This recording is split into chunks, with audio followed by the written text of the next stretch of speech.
Menggali relevansi kolonialisme di Indonesia dan perumusan dasar negara. Latar belakang kolonialisme di Indonesia. Jejak Portugis, Belanda, dan Spanyol. Kolonialisme di Indonesia dimulai dengan penjelajahan pelaut Eropa pada abad ke-16. Portugis, Belanda, dan Spanyol menjadi pelopor kolonialisme di Indonesia. Penjajahan Belanda. Penjajahan Belanda berlangsung selama 350 tahun dan menempatkan Indonesia sebagai one of the most profitable Indonesia sebagai wilayah yang paling menguntungkan di antara jajahan kolonial Belanda lainnya. Dampak kolonialisme. Kolonialisme meninggalkan banyak dampak negatif seperti eksploitasi sumber daya alam, rasialisme, dan kebobrokan moral. Namun, kolonialisme juga menyisakan warisan budaya dan kesenian di Indonesia. Sejarah kolonialisme di Indonesia. Tahun 1522, Spanyol membangun benteng pertamanya di Tidore. Tahun 1808, Thomas Stamford Raffles menjadi Gubernur Jenderal Inggris pertama Indonesia dan mendirikan Batavia's Genootschap Van Kusteren en Wetenskappen atau sekarang yang disebut Institut Indonesia. Tahun 1602, VOC didirikan oleh pemerintah Belanda. Luas wilayahnya mencapai lebih dari 200 kali luas wilayah Belanda pada masanya.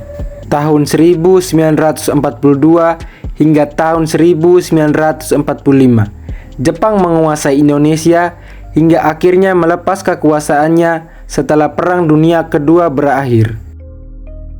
Salah satu peristiwa perlawanan terhadap kolonialisme yaitu perlawanan Pattimura tahun 1817. Tokoh utama adalah Thomas Matulesi atau yang lebih dikenal dengan Pattimura dengan daerah perlawanan Maluku, Ambon. Tokoh pendukung perlawanan ini adalah Christina Marta Tiahahu, Paulus Tiahahu, Philip Latumahina, Said Perinta, dan Anthony Ribok. Pada 16 Mei 1817, pasukan Kapitan Pattimura merebut benteng Dordrecht.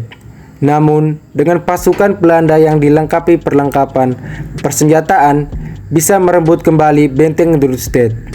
Pada 16 Desember 1817, Kapitan Pattimura dihukum gantung setelah ditangkap di Sirisori.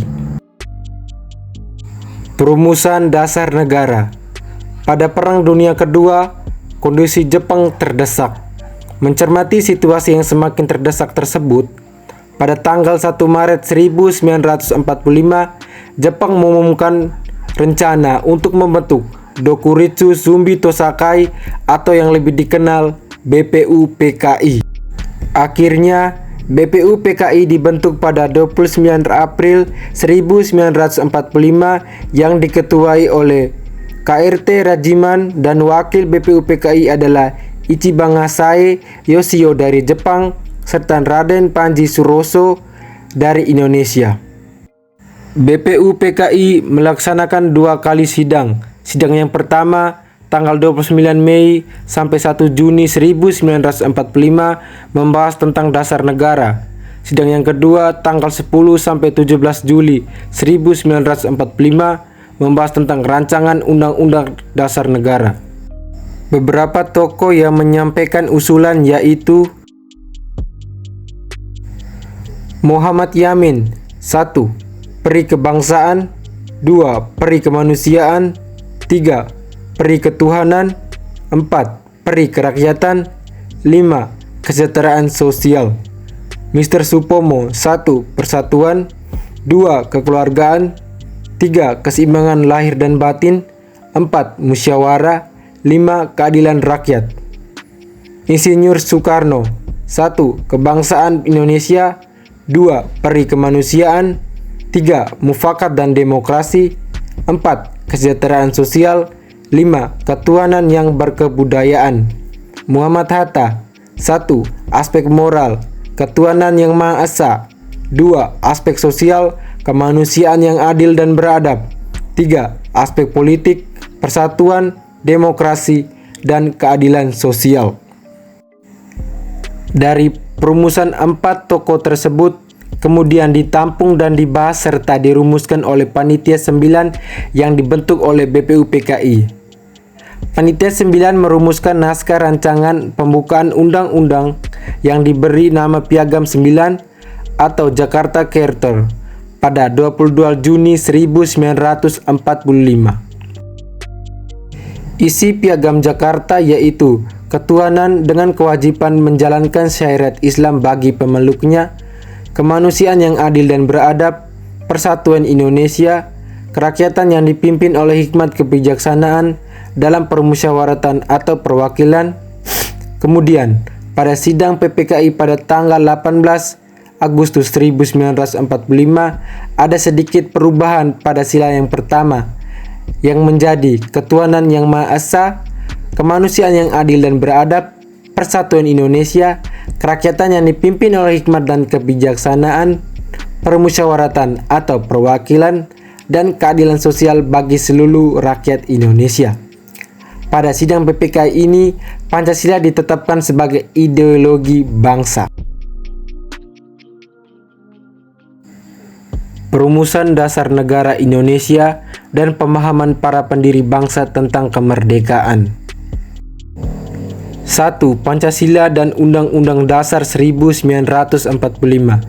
Pancasila sebagai ideologi negara dan Undang-Undang Dasar 1945 sebagai Konstitusi Indonesia dihasilkan melalui dialog dan musyawarah para pemimpin bangsa dan menjadi dasar negara Indonesia hingga sekarang, dan hari lahir Pancasila ditetapkan pada 1 Juni. 2. Makna kemerdekaan. Kemerdekaan tidak hanya sekedar terbebas dari penjajahan. Para pendiri bangsa memandang kemerdekaan sebagai tanggung jawab untuk membangun negara yang berkarakter, adil, bebas, dan mandiri. 3. Proklamasi kemerdekaan. Setelah lahirnya Pancasila dan Undang-Undang Dasar 1945, para pemimpin bangsa memproklamasikan kemerdekaan Indonesia pada tanggal 17 Agustus 1945 sebagai momentum awal membangun negara Indonesia.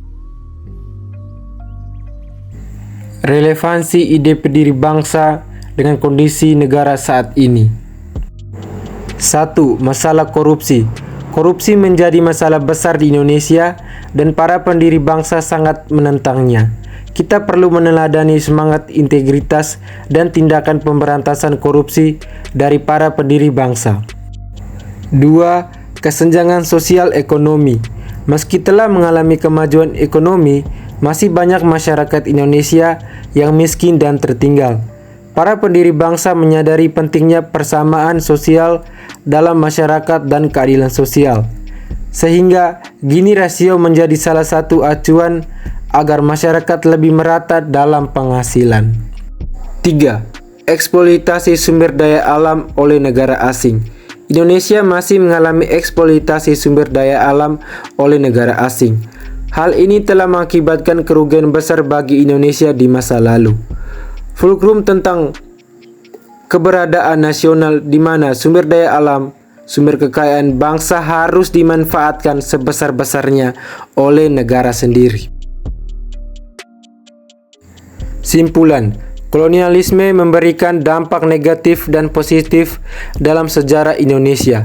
Pemahaman para pendiri bangsa tentang dasar negara sangat relevan diterapkan dalam kondisi Indonesia saat ini.